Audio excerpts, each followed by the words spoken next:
Dans Jean chapitre 5 à son verset 18, la Bible dit, alors, Jean chapitre 5 à partir du verset 17. Mais Jésus leur répondit, mon Père agit jusqu'à présent, moi aussi j'agis. À cause de cela, les Juifs cherchaient encore plus à le faire mourir, non seulement parce qu'il violait le sabbat, mais parce qu'il appelait Dieu son propre Père, se faisant lui-même égal à Dieu. Donc c'est important pour nous de comprendre que Jésus n'a pas dit, ne dit pas forcément je suis Dieu. Mais quand Jésus dit je suis le Fils de Dieu, ça signifie je suis Dieu. Parce que le verset dit, il appelle Dieu son propre Père, et ce faisant, il se fait l'égal de Dieu. Donc il comprenait bien que Jésus affirmait sa divinité. C'est ça. Et c'est ça qu'il ne supportait pas. Donc, concernant ce que Jésus-Christ a répondu, comme tu le dis si bien, c'est vrai que après la révélation que Pierre a eue, comme quoi il est le Christ, Jésus, c'est la première fois que le mot Église est utilisé. Oui. Tu ne trouves pas le mot Église dans l'Ancien Testament. C'est pour ça que les Juifs, comme les Juifs n'avaient non que l'Ancien Testament, dans l'Ancien Testament, il n'y a pas la période que nous vivons et qui est la période de la grâce. Dans l'Ancien Testament, c'est comme si tout s'arrête à la loi et juste après la loi vient le royaume de millénium. Doit établir le royaume. Oui.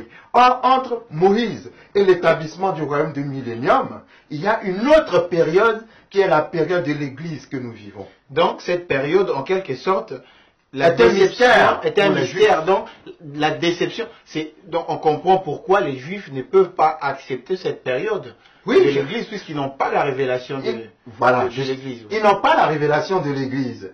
Mais cela s'explique lorsque nous lisons les prophéties de Daniel. Dans les prophéties de Daniel, Daniel a prophétisé concernant l'Église, mais c'était encore un mystère.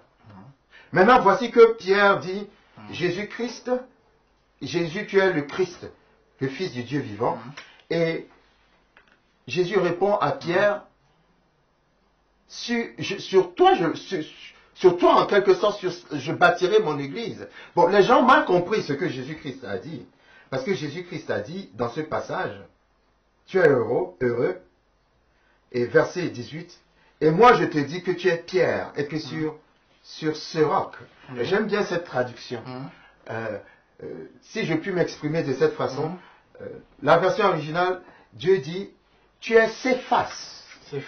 Céphas, qui signifie en grec caillou, petite pierre. On ne bâtit pas une maison sur une petite pierre, sur un caillou. Sur la révélation que tu as eue que je suis le Christ, je bâtirai mon Église. Sous-entendu, tous ceux qui font partie de l'Église parce qu'ils ont reconnu qu'il est le Christ. Il y a un mystère derrière l'Église, quand Jésus annonce l'Église. La Bible ne le souligne pas, mais certainement que quand Jésus a dit à Pierre et aux autres, à Pierre, sur cette révélation, je bâtirai mon Église. L'Église n'est pas bâtie sur Pierre, mais l'Église est bâtie sur la révélation que Pierre a eue que Jésus est le Christ. Donc, quand il a dit sur cette révélation, je bâtirai mon Église, ils ont dû se regarder en se disant, mais c'est quoi ce truc-là, l'Église? C'est quoi l'Église? Parce que c'est un mot qui n'existe pas dans l'Ancien Testament. C'est un mot, à la limite, je peux dire qu'il n'existe pas dans leur attente. Parce que eux, ils attendaient le royaume du millénium. Et voici que Jésus vient, au lieu de parler du royaume du millénium, il commence à parler de l'Église. C'était un mystère. Maintenant, l'apôtre Paul, à qui a été révélée la dispensation de la grâce, parce qu'il a reçu des révélations sur l'Église. L'apôtre Paul parle dans Colossiens chapitre 1, à partir du verset 25. L'apôtre Paul parle de la période que nous vivons, et il appelle cette période la dispensation de la grâce, c'est la dispensation du mystère. Donc il dit, c'est d'elle que j'ai été fait ministre selon la charge que Dieu m'a donnée auprès de vous, afin que j'annonce pleinement la parole de Dieu, c'est-à-dire l'Évangile, le mystère caché de tout temps et dans tous les âges, mais révélé maintenant à ses saints.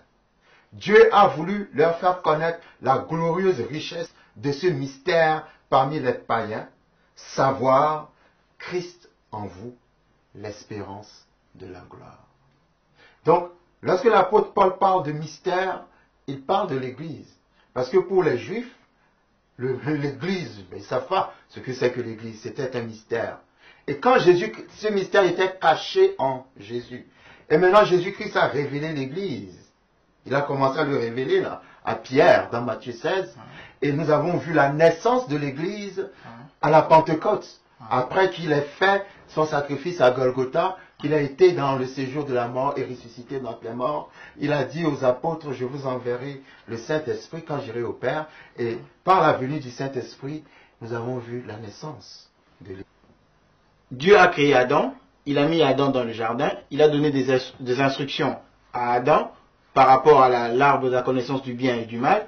Ensuite, Dieu a percé la côte d'Adam pour sortir Ève.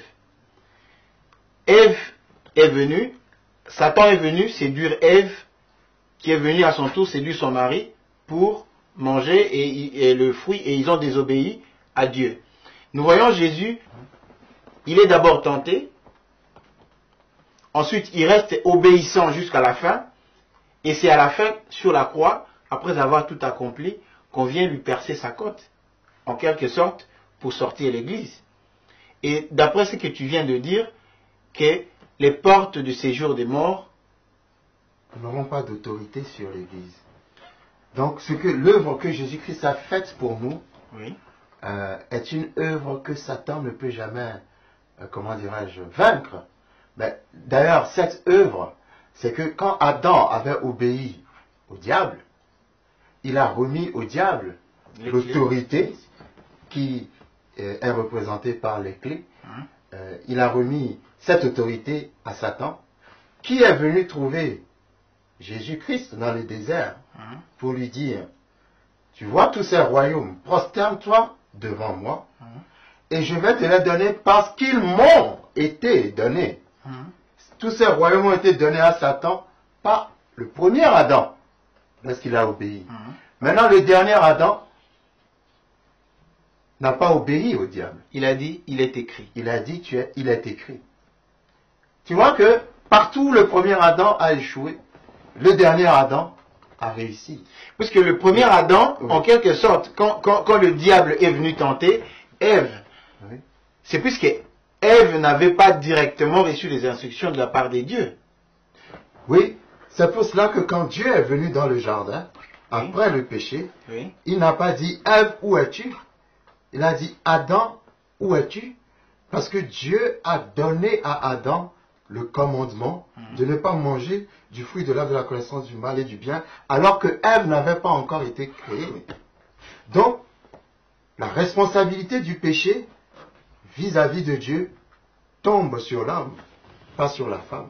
Donc, Satan, il a gagné tout simplement, puisque quand il vient, normalement, comme Jésus, devant Satan dans le désert, il avait dit, il est écrit. Se référant à ce qui était écrit par rapport à la parole de Dieu. Il dit non, il est écrit, il est écrit. À son tour, Adam devait normalement réagir de la même manière. Or, le premier Adam n'a pas fait la même chose. Le premier Adam aurait pu dire au diable, non pas au diable, à Ève, quand Ève a amené le fruit, ah non, au lieu de dire il est écrit, il aurait pu dire il a été dit de ne pas manger de ce fruit.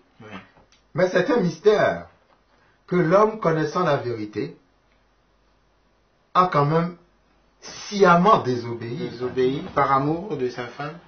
Alors, je ne sais pas, bon, les gens disent par amour. On pourrait peut-être voir là une certaine faiblesse de l'homme vis-à-vis de sa femme. Je ne sais pas. Mais la responsabilité d'Adam était d'enseigner sa femme. La responsabilité de l'homme est d'enseigner sa femme. Parce que c'est l'homme qui avait reçu la parole.